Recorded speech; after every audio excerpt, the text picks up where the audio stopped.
Pues en esta ocasión nos encontramos con Pablo Lugo, con quien pues vamos a platicar sobre un tema interesantísimo del arte público, sobre el tema de muralismo, pero previo a eso me gustaría hacer una pues muy breve presentación, Pablo, sobre tu trayectoria.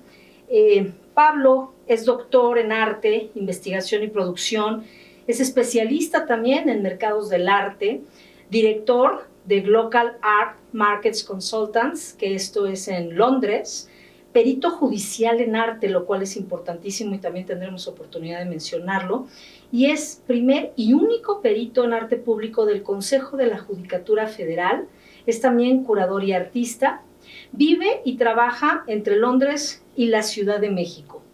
Pablo, pues es una trayectoria interesantísima. Nos gustaría un poco, si puedes explicar en palabras un poco más terrenales, qué es todo esto, de qué se trata ser perito en esto en particular. Sí, hola, ¿qué tal? Muchas gracias por invitarme y por poder platicar un poquito sobre estos temas que realmente, de hecho, no existían hasta hace poco, ¿no? El Consejo de la Judicatura Federal abre su organismo de peritos judiciales, si mal no recuerdo, en el 2018. O sea, es algo nuevo. Sí. Un perito judicial es básicamente un experto en un tema específico que va a explicar de una forma fácil a un juez un tema del cual el juez no es experto. O sea, el caso más sencillo que suelo poner para explicarlo es, imagínense que hay un pleito por la patria potestad de un niño, hay un padre que reclama que es el padre y la madre que dice que no es cierto. El juez decide que se tiene que hacer una prueba de ADN y se traen las pruebas de ADN y van a llegar unos campos, ¿no? Con unas marcas sobre el ADN, sobre qué es, qué no es, que todos los alelos y flagelos de... No soy experto, perdónenme, no tengo idea de un poquito de ADN, ¿no? Necesito un perito judicial que me diga, que me lo explique. Y entonces, como cualquier otra persona que no es experta, al tener esos documentos muy técnicos, el juez no podría decir, ¿esto qué? ¿Cómo interpreto esto, ¿no? Ante esta situación, ¿no? Entonces es cuando intervienen los peritos judiciales, ¿no? Habrá un perito judicial en genética, ¿no? Que venga y le diga, lo que esto dice, este es el marcador del niño, este es el marcador de la madre, y hay una relación de 50% de material genético que dice que sí es la mamá. Y este otro marcador es el padre, ¿no? Y que está relacionado o no con el niño, y entonces él podrá dar un dictamen judicial sobre si es o no tal cosa, o si ocurre o no tal cosa. En el caso de un perito judicial en arte público, le va a ayudar a un juez a definir conflictos, a diferir conflictos sobre temas específicos en arte público. ¿Y cómo definiríamos, en ese caso, ya legalmente, ¿no? Así muy estricto senso, qué es arte público? Es bastante complejo, precisamente porque es un proceso social, ¿no? Las transformaciones y cambios sociales son mucho más rápidos que lo que se legisla. La legislación es muy lenta, ¿no? Es muy atrasada. Incluso, ¿no? En lugares más avanzados o más desarrollados en los cuales se busca que los procesos legislativos sean mucho más dinámicos, es imposible ir a la par, ¿no? De los cambios sociales. El dilema ahorita de la inteligencia artificial, ¿no? Que es precisamente, ¿qué hacemos? Que se pare todo por 6 meses porque no sabemos qué hacer, ¿no? Y cómo se legisla ante eso. Y entonces, precisamente por eso existe, ¿no? El peritaje. Porque no hay una legislación que contemple eso, y entonces el juez tiene que tomar cartas en el asunto, a decir, precisamente, ¿no? ¿Qué es arte público? Entonces el juez te va a decir, no sé, la legislación no lo contempla, no dice qué es. Entonces, ¿quién me puede decir qué es y qué no es? ¿Y tú? Yo, merengues. ¿Y qué es? Desde el punto de vista legal, ¿no? Considerando la Ley Federal de Derechos de Autor en México, es un asunto muy amplio. muy, muy amplio. Y por muy amplio me refiero a que legalmente los rótulos que borraron en la alcaldía Cuauhtémoc son arte público. Claro, claro. O sea, y la ley, como está redactada, los contempla así. Y debía de haberlos amparado.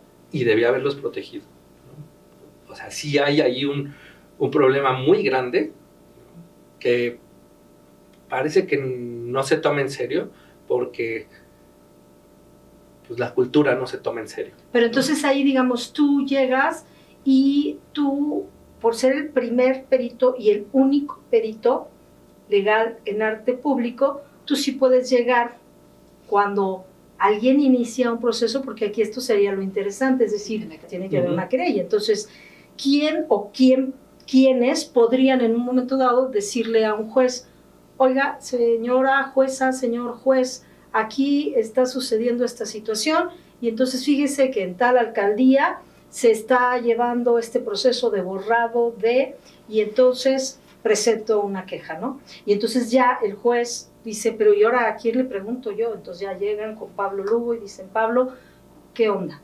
Sí, de hecho, ¿y en este caso sucedió así? O sea, sí. ¿alguien hizo esa queja? Sí, hay ya hay 2 expedientes abiertos. Básicamente es el mural que se llama Mujer en diálogo con el progreso, del artista Sego. Es un mural que estaba en el Mercado Juárez, saliendo del metro Cuauhtémoc, en la alcaldía de Cuauhtémoc. Fue eliminado, ¿no? Fue borrado totalmente por las autoridades de la alcaldía. Incluso hay un video, ¿no?, sobre el momento en el que se está borrando, ¿no? Lo pintaron de blanco. Entonces, Sego mete una queja, ¿no? Ok. Y en este primer caso es una queja al organismo interno de control de la alcaldía de Cuauhtémoc para decirles que la alcaldesa excedió sus atribuciones, ¿no? Hizo cosas que no podía hacer. Y entonces, ¿qué puede enfrentar por haber excedido esas atribuciones? ¿Cuáles serían las posibles consecuencias legales reales ante esa situación? ¿Que tú tendrías que decirle a un señor juez o a una señora jueza, ¿esto sucedió? No, yo lo que le digo al señor juez es por qué se cometió una infracción, porque hay un problema, ¿no? Entonces, lo primero que yo tengo que hacer es explicarle al juez, uno, por qué ese mural se debe considerar arte. De acuerdo. Entonces, ahí todo el dictamen pericial está dividido en partes, que es precisamente qué es lo que es el arte, ¿no? Entonces, yo le explico al juez, esto es arte porque A, B y C. Okay. Muy sencillo, ¿no? Luego le explico por qué es arte público, ¿no? Luego le explico por qué Sego está reconocido a nivel mundial. ¿Por qué es arte público? Porque es una expresión artística parada por la sociedad que presenta a un creador, ¿no? Básicamente es como... No estoy muy contento siempre con esta definición, ¿no?, de creación, ¿no? Hay muchísimas formas de ser creativo, ¿no? Escupirle a un político, ¿no? Aventarle el zapato a George Bush, ¿no? Es un acto creativo, es un performance que es... Claro. Que si no entiendes la simbología del Islam, en el que se representa el zapato, etcétera, pero voy a dejarlo así, ¿no? Como una onda, porque es un tema mucho más profundo, ¿no? Definir el arte. Que yo soy de los que dicen que hay que definir el arte porque es la única manera de ponerle límites y lo infringiste o no cometiste. Y además no solo eso, sino a nivel social, a nivel económico, en mercados de arte, ¿no? O sea, si no hay una definición de arte, yo puedo vender lo que sea. Claro. ¿No? Te lo hago pasar. Es este cuento del el traje del emperador, ¿no? Si yo convenzo a una autoridad de que esto que tengo aquí es una tela que solamente los inteligentes ven, se va a hacer un traje con él y mandar en la calle. ¿Y cuántos falsos sastres no hay ahí pululando por el universo dándoselas de...? Y porque no nos negamos a decir, esta tela no existe, ¿no? Claro. ¿no? También, porque claro, si hay definición sobre... Claro, ¿no? Porque del cuento va de eso, ¿no? Hasta que el niño ¿no? Que no tiene esos prejuicios. Dice, está encuerado, ¿no? Sí, ¿no? Es cuando se cae todo el teatro, ¿no? Y todo el mundo reacciona, ¡ay, sí es cierto!, ¿no?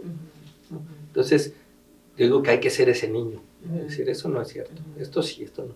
Y por eso fue mi intención de convertirme en perito, ¿no?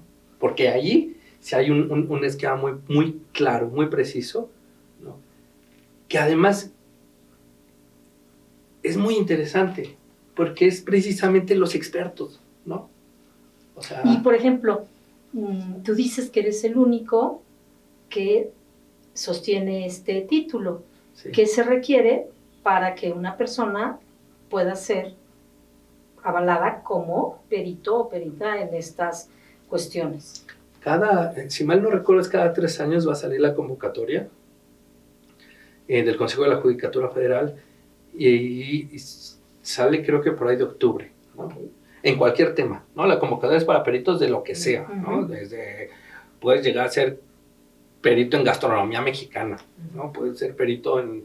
El chiste es que tienes que tener documentación oficial, certificada, ¿no? Por ejemplo, yo tengo los títulos, tengo una especialidad en arte público, la maestría en arte público, y con eso ellos me ampararon, ¿no? Y esos títulos tengo que presentarlos junto con publicaciones, ¿no? Tengo un libro, ¿no? Sobre el paisaje urbano, y todo esto es lo que el Consejo de la Judicatura Federal revisa, ¿no? Y tienes que mandar toda esta documentación que ellos sacan en la convocatoria, tiene que estar notariado, y el notario pues revisa que toda la documentación sea original, sea cierta, bla, bla, bla, todo el choro, y se lo mandas al consejo, y el consejo, después de evaluarlo, te incluye o no, te puede incluir a la lista de peritos judiciales, ¿no?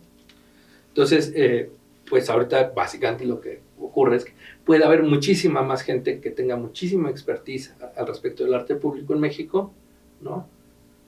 Pero no ha tomado este proceso de revisión que el Consejo de la Judicatura tiene, ¿no?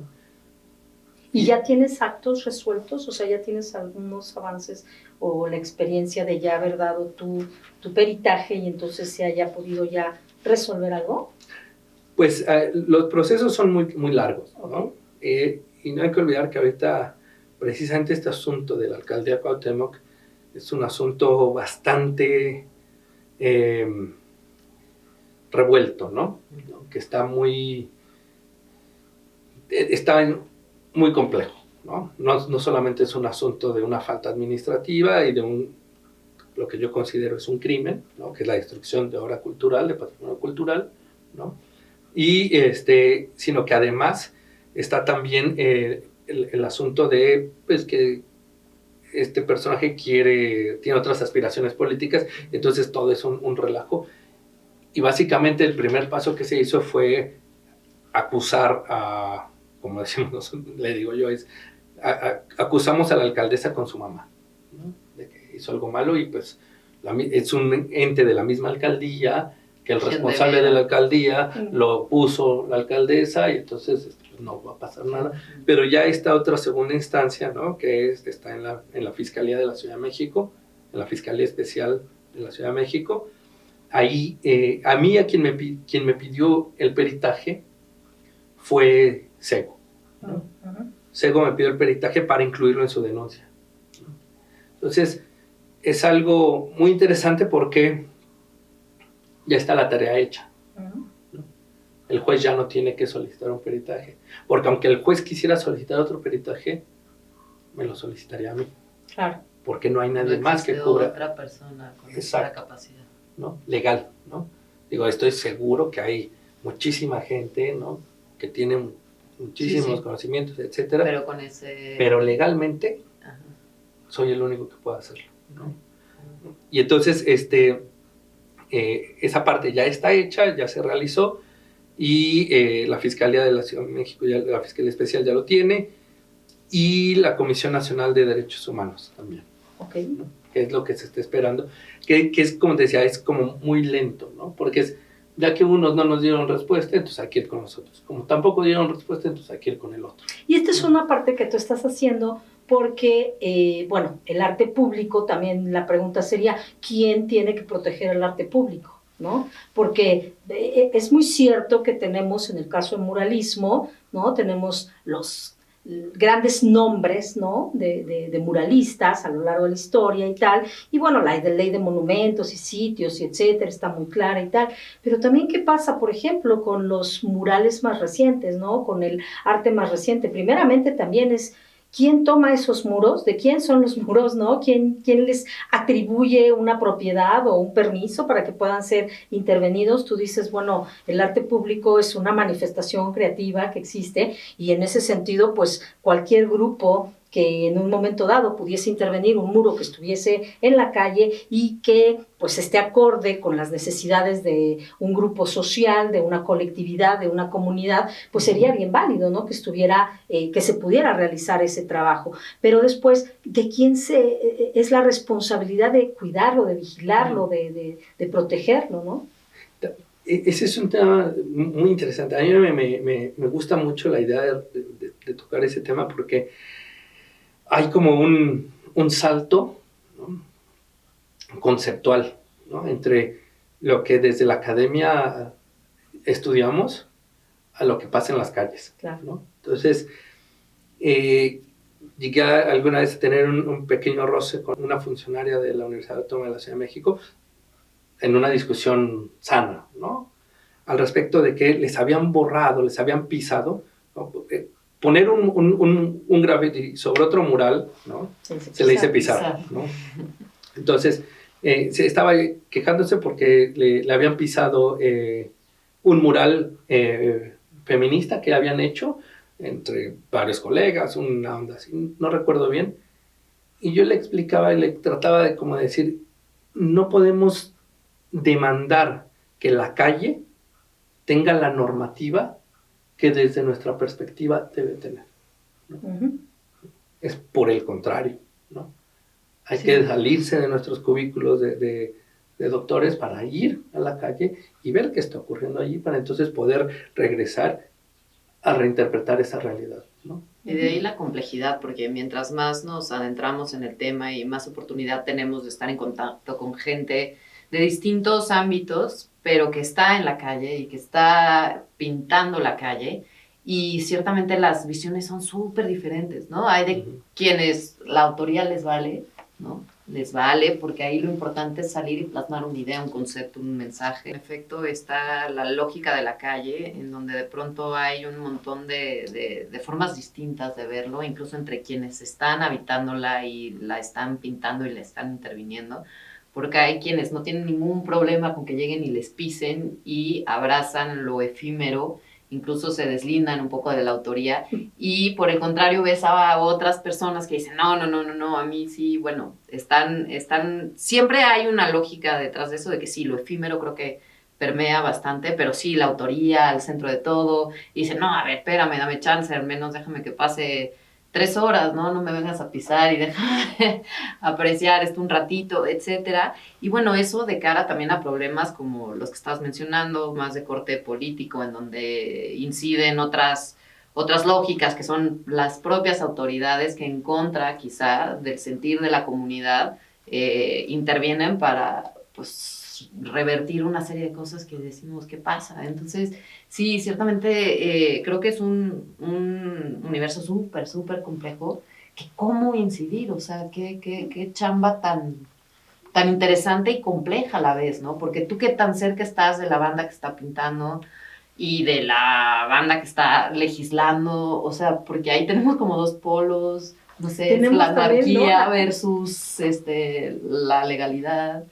En las entrevistas que hemos realizado de pronto, hemos también platicado con artistas que inclusive nos han dicho que han estado en la ilegalidad en algunos momentos, ¿no? Nosotros decimos, pero ¿por qué has estado en la ilegalidad si estás pintando temas y están de acuerdo con esta definición que entendemos de arte público, ¿no? Entonces, de pronto es interesante ver cómo dónde están estas fronteras, quién las determina y quién las vigila, ¿no? Porque también es interesante, tú dices justamente, si tú eres la primera persona que es capaz de determinar un peritaje, ¿no, Pablo? Pues entonces, o sea, ¿quién afuera de pronto yo llego y soy una autoridad y entonces yo veo que hay un grupo de gente pintando en la pared, pero entonces yo voy y los voy a impedir porque yo sé, pero pues no sé nada? Entonces, ¿cómo se hace esta chamba? Yo creo que lo más difícil es que los mismos artistas no saben que tienen derechos. Exacto. Ese es el principal problema, Exacto. ¿no?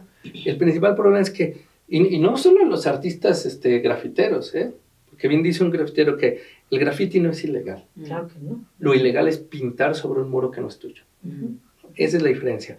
Y es un tema muy debatido en la historia del derecho, ¿no?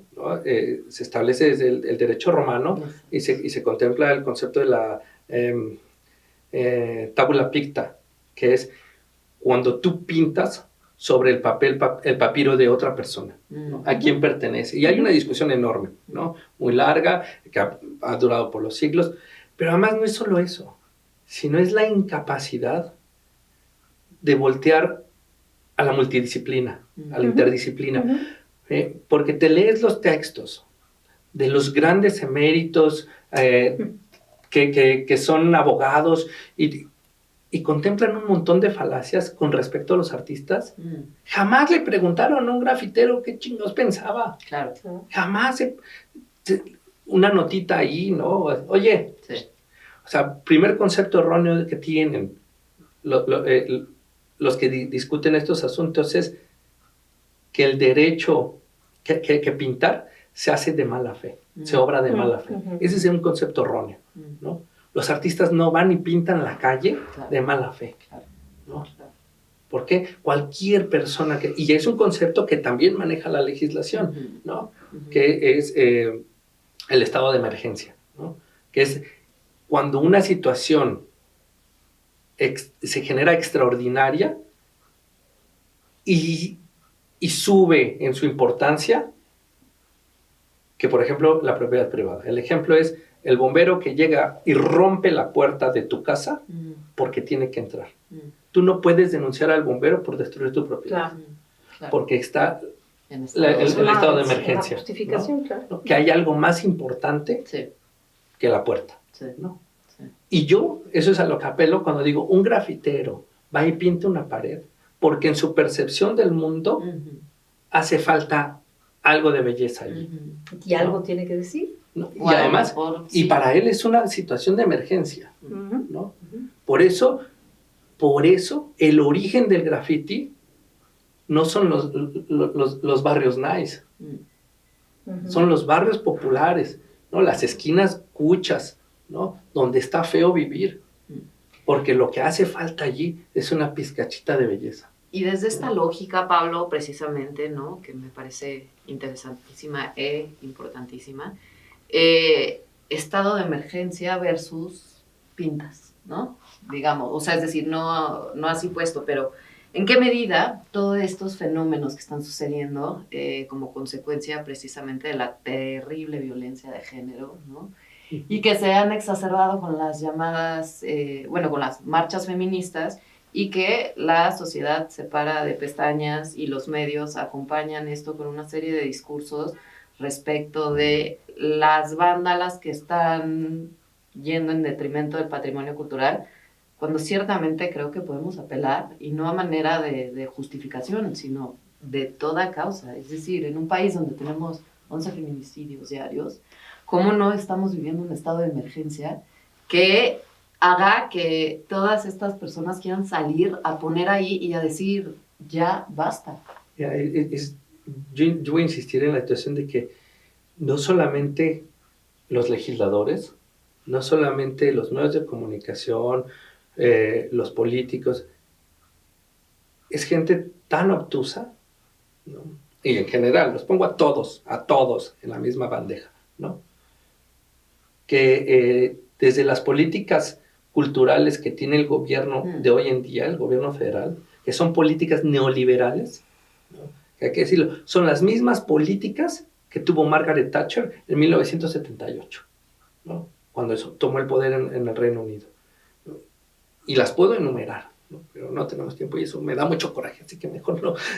Pero desde allí hasta andar borrándole los changarros, los puestos a la gente, que es propiedad privada además, claro. ¿No? Tú no puedes llegar a decirle a la Coca-Cola, no, quítalo porque lo vas a poner como yo te diga. La Coca-Cola te pone una demanda gigantesca, ¿no? Con sus 18,000 abogados, ¿no? Y ahí sí no puedes, ¿no? Entonces sigue siendo una cultura de la gandalle, ¿no? De los políticos. Y hay un cuerpo de especialistas ya creado por el Consejo de la Judicatura Federal al cual pueden echar mano, ¿no? Pero no, porque hay una creencia de que lo que yo creo está bien. Y como yo creo que todo está bien, y en lugar de preguntar por qué puedo estar mal, ¿no? O porque es mi deber preguntar, ¿no? Voy a terminar con unas demandas, ¿no? Que es lo que le está pasando a esta mujer. Y hay otros, ¿eh? Hay otra demanda en San Luis Potosí, hay otras demandas en varios lugares, porque también, ¿no? Se trata de decir a los artistas, tienen derechos. Claro. No los conoces, pregunta. Claro. ¿No? Claro. ¿No? Y derechos tan básicos como dices, ¿no? O sea, con respecto a las marchas feministas, no hay en ninguna legislación del mundo derecho más importante que la vida. El de la vida, ¿no? Claro. O sea, ¿cómo? O sea, no hay nada más arriba que eso. Sí, sí, por eso esta consigna de primero las mujeres, luego las paredes, me parece tan puntual y tan concisa y tan al clavo, pero seguimos enrolados en falsos discursos de nos están atacando el patrimonio cultural y justo ahí lo traigo a la mesa porque se trata de defender el patrimonio, pero el patrimonio principal de este país somos sus habitantes, ¿no? Y mientras haya este número de asesinatos y vivamos en estas condiciones de violencia, yo creo que las paredes están ahí para denunciarla, ¿no? Entre otras cosas. Y también es de un absurdo, en serio, que alguien sea capaz de... Yo podría quemar toda mi obra si eso evita que alguien se muera. Por supuesto, ¿no? por supuesto. Toda mi obra se va al fuego, ¿no? Así, sin pensarlo dos veces, ¿no? Y no hablemos si es mi pareja o es mi hija, ¿no? Imagínate. O sea, no, la vida que sea, ¿no? Toda mi obra lo he hecho al fuego. Exacto. Porque hay que tener poquísimos escrúpulos para poner en una balanza esas dos ideas, ¿no? O sea, los zapatistas decían, podrán criticar los modos, pero nunca las causas. Así es, ¿no? Así es. O sea, y ahí está, ¿no? O sea, no, es de poca vergüenza que... Pero además es eso precisamente, ¿no? O sea, es todo un discurso que no trata de resolver o de buscar soluciones, ¿no? Trata de ser punitivo, de enganchar en una discusión que no existe, ¿no? O sea, porque no existe discusión de ¿qué preferimos? ¿Las mujeres vivas o los monumentos bonitos? Exacto. Exacto. Es totalmente absurdo. Exacto, ponerlo además en el mismo plano, ya desde ahí sería...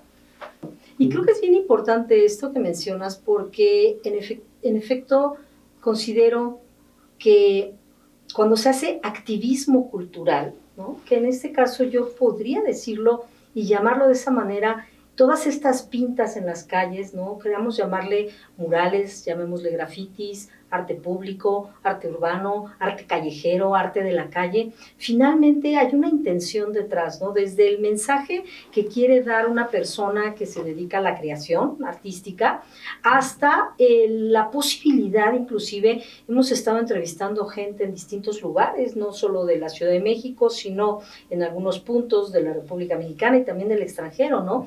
Y veíamos cómo estas, y tú lo mencionabas, ¿no? Estas pintas en un momento dado son una intención de tratar de mejorar la vista, ¿no? de las calles y con eso tratar de mejorar una condición de violencia que podría presentarse, ¿no? El involucrar a la colectividad, a decir, bueno, ¿qué quieren que se pinte para que esto embellezca no sé, esta colonia o este barrio, este rumbo, ¿no? Que está bastante, pues, pauperizado, que está afectado socialmente, ¿no? Y cómo el arte, de alguna manera, pues es eso, es un instrumento que finalmente se vuelve como un bálsamo en muchos momentos para toda la sociedad, ¿no? Desde el establecer el mensaje hasta poder ver algo en concreto. Veíamos en Cancún, por ejemplo, ¿no? Cómo las colectividades cambiaban impresionantemente la percepción de su propio barrio al ver las paredes embellecidas con los murales que le habían pintado al grupo de artistas que había ido y los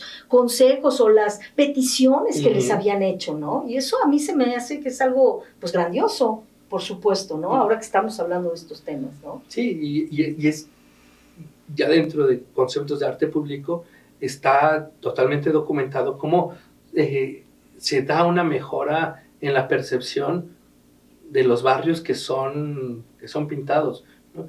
A tal grado, ¿no?, que ya es increíble lo que está ocurriendo en México, pero cuando se trata de gentrificar un barrio, uh-huh, las corporaciones inmobiliarias meten arte público. Es lo primero que hacen, ¿no? El primer paso de la gentrificación es el graffiti, el mural y y actividades artísticas. Uh-huh. Y de allí, ¿no?, la receta es la misma, ¿no? Pasó en el barrio de Gracia en Barcelona, pasó en el este de Londres, pasó en Berlín y está pasando en todos lados, ¿no? O sea, es una estrategia muy básica, ¿no? ¿Por qué? Porque para gentrificar un espacio se restan, ¿no?, se quitan servicios, se abandona el lugar por el Estado, ¿no?, porque siempre hay acuerdos, ¿no? O sea, no en balde el gobierno de la ciudad también firmó un acuerdo con Airbnb, que es horrible, ¿no? Pero además, no solo eso, sino que además, ya que se abandona el espacio, ¿no?, se lleva, ¿no?, porque las rentas son baratas, se abaratan los costos, todo el asunto, la calidad de vida disminuye, y entonces aquellos que son los más marginados son los que llegan a vivir allí. Músicos, artistas, y entre ellos, como mecanismo de vida, van a buscar y abrir el centro cultural autogestionado, tal o cual, la cafetería donde hacen cosas, ¿no? Ajá, el concertito aquí, cine, ¿no?, el club de cine, ¿no?, el barecito clandestino, ¿no? Y entonces eso después pasa a las orillas, ¿no?, a la periferia de ese lugar, que comúnmente va, quienes se enteran, es quienes tienen redes sociales, quienes tienen acceso a un nivel de vida mucho más alto, y van a empezar a ir, y entonces de ahí empieza el proceso de gentrificación, ¿no? Ese es un blog muy bueno que se llama Gentrificación no es el nombre de una señora, es un colectivo español muy, muy bueno que se han dedicado a la investigación de todos estos temas, y bueno, y de allí es como el robo que tiene también el neoliberalismo de la producción cultural. Claro. Que esa es la otra cara, ¿no? También ante la cual hay que estar un poco atentas y atentos.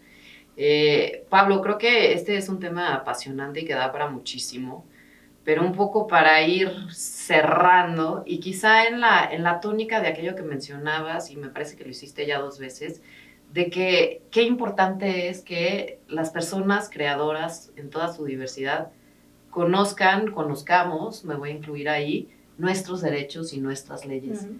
¿Hacia dónde apuntarías a esas personas que quizás nos estén viendo y que se identifiquen con esta descripción para que digan, a ver, pues me voy a echar una leidita de algo para estar empapado y pues poderme defender de pronto ante circunstancias que sabemos que pueden suceder, ¿no?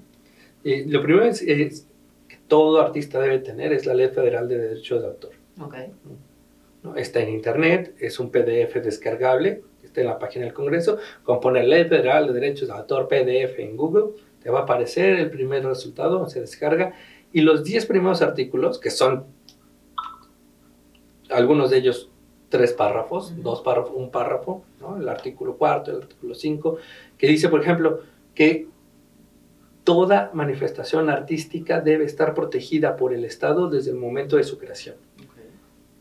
Contemplando la creación, que es el momento en el que se establece sobre una superficie.